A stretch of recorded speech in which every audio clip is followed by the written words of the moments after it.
once a precedent is set, a legal precedent, you better be careful what you're looking for. Because what's happening to Donald Trump right now, you guys may think it's cute because it's him. But again, precedent means it going forward, this is the standard. This is what we're going to go by. So when Republicans are in office, be fully aware what you guys are all signing off on. And this includes people on the right, you conservatives, who are dancing and hoping that Trump goes to prison so Ron DeSantis could think he's going to get in. Let me tell you this. If they get Trump out of there, right, DeSantis will not be the guy who wins. It'll either be Biden or it'll be a third-party guy who swoops in. DeSantis has no charisma. DeSantis is the guy who was just passing out egg kebabs, hard-boiled egg kebabs. He's not the guy. So I don't know why there's an assumption that the Trump people will flock to him. They're not. They're not. And no matter what he's polling right now, the Democrats will turn on him and he will be destroyed.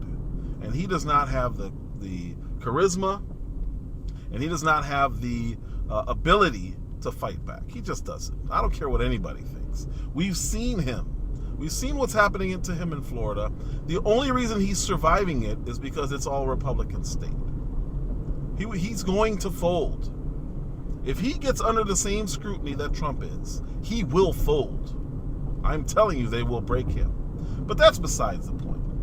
We're watching an actual persecution. They're at over 100 counts now against Donald Trump, which is fascinating because he's going to get off on all of them. And they're actually, especially in this Georgia one, in this new Georgia indictment, they're citing tweets. And then it's an indictment and they're citing tweets. 2 in particular. How is that a count in an indictment? They're literally just throwing everything there. Now, when you play the lottery, they tell you that it doesn't matter how many tickets you buy, your odds don't change. And I know a lot of people don't understand that, and they don't get that, because they figure, well, if you don't play, you have 0 odds. But the odds are still 0. And it doesn't matter how many tickets you buy, your odds don't change. They don't increase. This is what the Democrats are doing right now with Donald Trump. They think the more indictments they throw at him, the more likely it is that he get indicted. But something has to be true in order for you to get that indictment. You can't just throw tweets out there as if he broke laws. Mafia RICO charges at him as if that's going to automatically mean that he's some kind of mafia boss. Here's the problem. Their only real case was if they conspired to steal the election, because they said that Trump knew that what he was saying wasn't true and he tried to overturn an election. Well, here's the problem with that. Mike Pence just did an interview. I think they asked if he was pressured to overthrow the election, and he said no. He did not get pressure from Donald Trump. So what does that mean? That means somebody has to prove that Donald Trump knew that the election was on the up and up and chose to go against the will of the American people. How are you going to prove intent? It's extremely difficult. And they just think throwing out tweets and making all these charges up are going to help. And what they, I think, unintentionally did is they are putting the 2020 election before the American people, and before a judge and before an actual jury. That has not happened yet. Everybody thinks, oh, they already put this in court and it was proven that the election was on the up and up. It was not. And the actual election has never been tried. So we're finally going to get what we wanted. And when I say we, I mean people who've been saying, hey, this should be looked at. Whether it's true or not, we'll find out. But they wouldn't even look at it because they said Trump doesn't have standing, meaning he's not the right person to bring the lawsuit. And then when he was the right person to bring the lawsuit, he didn't do it when he should have. So they said he should have done it before, then others said he should have done it after, then others said that he just isn't the right guy. The state has to bring this up to the courts. And then when states did it, they said, well, it's too late. We have to follow the rule of the people. And then, honestly, a lot of the courts just didn't want to alter an election and be the deciding factor in an election. Now, I think they've unintentionally opened the door for actual evidence. And if you have any evidence that there was any kind of widespread fraud, you can't say that he knew that he lost. So if you've ever seen 2,000 Mules, you know that there's definitely some stuff that was going on. Let me begin by asking a very simple question. Do we know the truth about what really happened in the 2020 election? I think millions of Americans know something went wrong, and they have little pieces, and no one's really put it together. I'm agnostic on this question, and I am awaiting more information. If I believed the president were a Nazi, I might steal an election. Bold accusations require bold evidence, and they haven't seen it. We have been working on something big. Show me the money. Can we meet? I've been working with Greg Phillips. He has a deep background in election intelligence. True the Vote has the largest store of election intelligence for the 2020 elections in the world. No one has more data than we do. We identified in Atlanta 242 mules that went to an average of 24 drop boxes. But Philadelphia alone, we've identified more than 1,100 mules. What is a mule?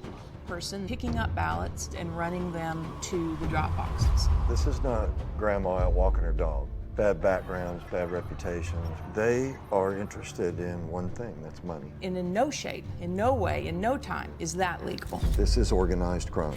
Do you have video evidence? 4 million minutes of surveillance video around the country. What you're about to see is disturbing. So this is 1 o'clock in the morning. Don't we all vote at 1 o'clock in the morning? On one night, this person, this mule, went across 6 counties to 27 different drop boxes. I call it the Mexican mafia, seriously, because they work like that. This is jaw-dropping. What you showed is frightening. It's just sickening to me. Now we come to the most important question of all. Was the magnitude of vote trafficking enough to tip the balance in the 2020 presidential election? It's not a leap to say this would have made a difference. They have ruined Election Day in the United States of America.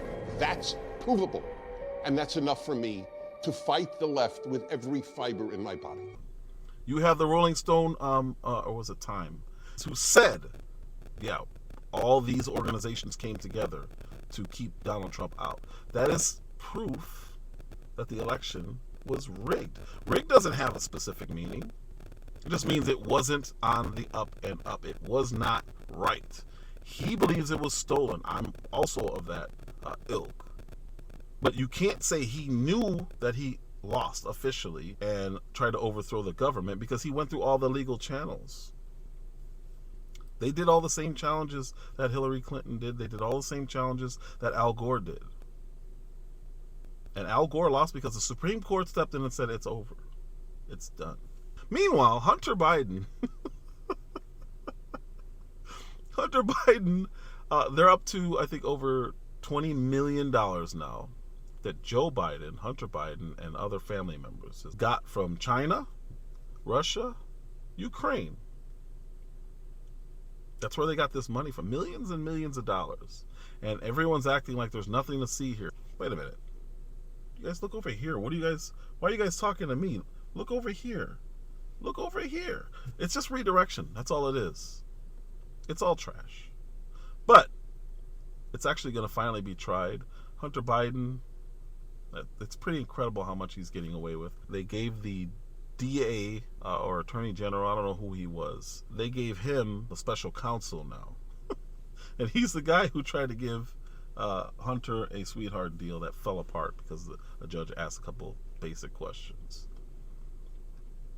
So now this guy is now in charge, and now he doesn't have to answer any questions. So if the not Judiciary Committee, there's a committee dedicated to this. If they ask for him to come in now, he can say, I can't comment on this one. It's under investigation. I'm investigating it. That's the only reason why he was appointed as special counsel. The guy who's been sitting on the tax investigation since 2018, trying to stall this out, not only till after the election, but until these things, until the statute of limitations pass, and then he can say, "Oh man, we were investigating, but we can't bring charges for this."